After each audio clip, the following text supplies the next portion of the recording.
Hey there, Libertarian vice presidential nominee Bill Weld might not have made the cut for last night's debate, but he says the gloves are still coming off in the remaining weeks before the election, and he's coming for the Donald. Weld and his running mate Gary Johnson have more or less pulled evenly from Republicans and Democrats, but Weld says he wants to ensure a Trump defeat and maybe help rebuild the Republican Party from the rubble. The former governor of Massachusetts joins me now. Welcome to the show, Governor. Hey, Kennedy. Good to be with you. Thank you very much. So you had a tough time getting out of the Libertarian nominating process not too long ago, and you promised that you were going to be a Libertarian for life. It sounds like you are now backing out of that promise. No, that's not true. You can be curious about the future of the Republican Party if it divides in two, even if you have the Libertarian capital L hat on, and that's certainly my intention. Well, it sounds like based on the people that you've talked about aligning with, including people like Mitt Romney, and you are focusing so much of your energy against Donald Trump, that's not where Libertarians are focusing their energy at all. In fact, it sounds like the people who were skeptical of you entering this presidential race and the Libertarian ticket, you were just doing so to really increase your own profile. No, we've got the blue states and red states that we're going to. The next three states I'm going to are Massachusetts, Maine, and New Hampshire, which none of those is a red state. So, you know, Gary and I are absolutely in this for the duration. We continue to think that we've got an appealing platform which is fiscally responsible, which the Democrats are not, and socially inclusive and welcoming, which the Republicans are not. And that combination describes about 60% of the people in the country. We just have to get name recognition, which we don't have yet. So it's a very simple formula, and it involves going all the way around the country the next umpty-ump days, both red states and blue states. Well, there are actually far more nuanced principles that govern most ideological libertarians, and the way that you and Governor Johnson have been patently describing yourselves, that doesn't describe the people who have helped you get to the point where you are at now. And I can't help but think that you have used this foray into the pool of libertarianism as some sort of a platform to further your own agenda, which has nothing to do with freedom and liberty.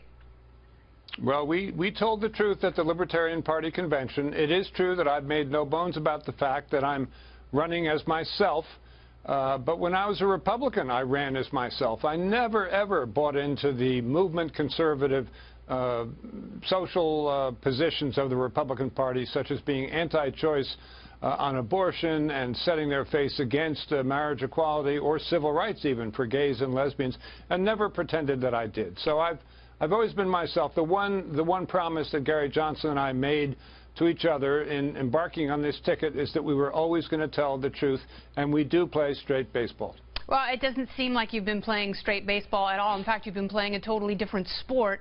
You've been playing for the Bill Weld team, which is one of the things that has been so disenchanting. Now, you left the State House in Massachusetts for that Mexico ambassadorship under Bill Clinton. Unfortunately, Jesse Helms wouldn't entertain a Senate hearing in your favor, and you had to drop your name from consideration 5 months later. Are you repaying Hillary Clinton by campaigning against Donald Trump, and are you in fact actively campaigning for Hillary in that way?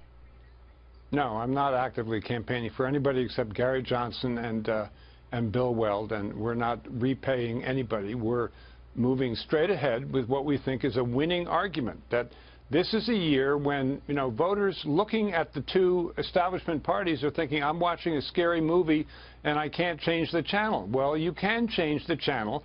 If voters think for themselves, I think that it's still possible that they will decide, the majority of the voters, that the libertarian combination of being fiscally responsible and socially tolerant and inclusive is the winning combination. All right. Well, Neil Cavuto earlier asked the presidential nominee on the Libertarian ticket, your running mate, Gary Johnson, about his voting for, or his rather support for Donald Trump or Hillary Clinton. And here's what Governor Johnson had to say. It just could be me reading between the lines that maybe you and he have such a ill disposition toward Donald Trump that if you had your druthers, you'd prefer Hillary Clinton? Well, no, I prefer neither one. Do you prefer Hillary Clinton? Well, I think there's a difference in emphasis between me and Gary on that, but that's been true since our very first television appearance in this race. I do think that Mr. Trump's proposals in the foreign policy area are so wrong-headed that they're in a class by themselves, yes. Now, Gary has made a number of gaffes. Are you embarrassed by Governor Johnson? No, no. And I think pop quizzes is not really the acid test of who's going to be a good president. Even, you know, Syria. I think Gary's policy pronouncements on Syria, even since before the Aleppo incident, have been right on the money. We can't go in every time we see a regime that we don't like and arm the rebels and then have the rebels lose and have our arms wind up in the hands of ISIS, our enemies. That's an unintended consequence of being too quick to pull the trigger on regime change, and I think Gary Johnson is absolutely right about that. All right, you know who else is right about that? Dr. Ron Paul, who is the godfather of the modern libertarian movement. He says to vote green. He says to vote for Jill Stein. Do you take that as a personal slight? No, no. And I said yesterday that I've always liked Ron Paul. I think he was a real trailblazer for a lot of limited government principles that I believe strongly in. But you know, it's clear to me, Gary Johnson and I can't whine. We can't say we want help from somebody else to put us over the top. This is something we've got to do the old-fashioned way, one voter at a time, and it's called doing it yourself, and that's what we're setting out to do. All right, Governor Weld, thank you very much for your time. Thank you.